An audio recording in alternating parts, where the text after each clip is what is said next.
उत्तराखंड का छात्र आंदोलन और सरकार की विफलता। आप सभी को मेरा अभिवादन। न्यूज़ वेब इंडिया में आपका स्वागत है। उत्तराखंड में भर्ती परीक्षाओं की पारदर्शिता पर सवाल उठना कोई नई बात नहीं है। वर्ष 2000 में राज्य के गठन के बाद से अब तक 30 से अधिक बार पेपर लीक और भर्ती घोटाले सामने आ चुके हैं। लेकिन हर बार की तरह इस बार भी सरकार की भूमिका सवालों के घेरे में है। हाल ही में उत्तराखंड अधीनस्थ सेवा चयन आयोग की भर्ती परीक्षा का प्रश्न पत्र 3 पन्नों के रूप में व्हाट्सएप पर वायरल हुआ। लाखों युवाओं के भविष्य से खिलवाड़ करने वाली इस घटना ने पूरे राज्य में आक्रोश पैदा कर दिया है। राजधानी देहरादून से लेकर हल्द्वानी, अल्मोड़ा और उत्तरकाशी तक छात्रों ने सड़कों पर उतरकर आमरण अनशन, प्रदर्शन और धरना शुरू कर दिया। आंकड़े बताते हैं कि उत्तराखंड में हर साल लगभग 1.5 लाख युवा प्रतियोगी परीक्षाओं में बैठते हैं, लेकिन भर्ती प्रक्रिया में लगातार धांधली के कारण उनका भविष्य अधर में लटक जाता है। सरकार की कार्यशैली इस मामले में बेहद ढीली है। मामले के सामने आने के बाद एक सेक्टर मजिस्ट्रेट के एन तिवारी को निलंबित किया गया और एसआईटी गठित कर दी गई। लेकिन यह केवल आंख में धूल झोंकने जैसा कदम लगता है। असली सवाल यह है कि आखिर आयोग की निगरानी और जिम्मेदारी किसकी है?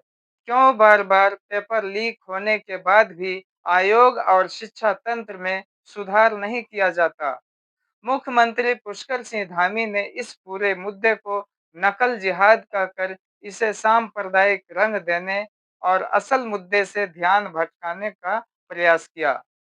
जबकि युवाओं का आक्रोश किसी धर्म या मजहब के खिलाफ नहीं, बल्कि भ्रष्टाचार और परीक्षा माफिया के खिलाफ है। युवाओं की मांग साफ है, परीक्षा रद्द की जाए, दोषियों को कठोर सजा मिले और निष्पक्ष भर्ती प्रक्रिया लागू हो। सीएमआई रिपोर्ट 2025 के अनुसार राज्य में बेरोजगारी दर पहले से ही 7.2% है। सही अवसर नहीं मिलता और भर्ती प्रक्रिया पर ही भरोसा नहीं रहता, तो यह निराशा और पलायन को जन्म देता है। आंकड़े बताते हैं कि पिछले एक दशक में लगभग 8 लाख से अधिक युवा रोजगार की तलाश में राज्य छोड़कर बाहर जा चुके हैं।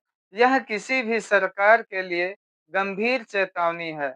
छात्र आंदोलन का नेतृत्व कर रहे बॉबी पवार जैसे युवा नेता अब जनता के बीच नई राजनीतिक पहचान बना रहे हैं। यह संकेत है कि यदि वर्तमान धामी सरकार ने युवाओं के सवालों को नजरअंदाज किया, तो आने वाले चुनाव में जनता उसे सत्ता से उतार कर फेंक देगी। आज आवश्यकता इस बात की है कि उत्तराखंड सरकार भर्ती आयोग की संरचना को पूरी तरह पारदर्शी बनाए। डिजिटल निगरानी, प्रश्न पत्र छपाई और वितरण में कड़े सुरक्षा उपाय और दोषी अधिकारियों के खिलाफ कठोर कार्रवाई करे।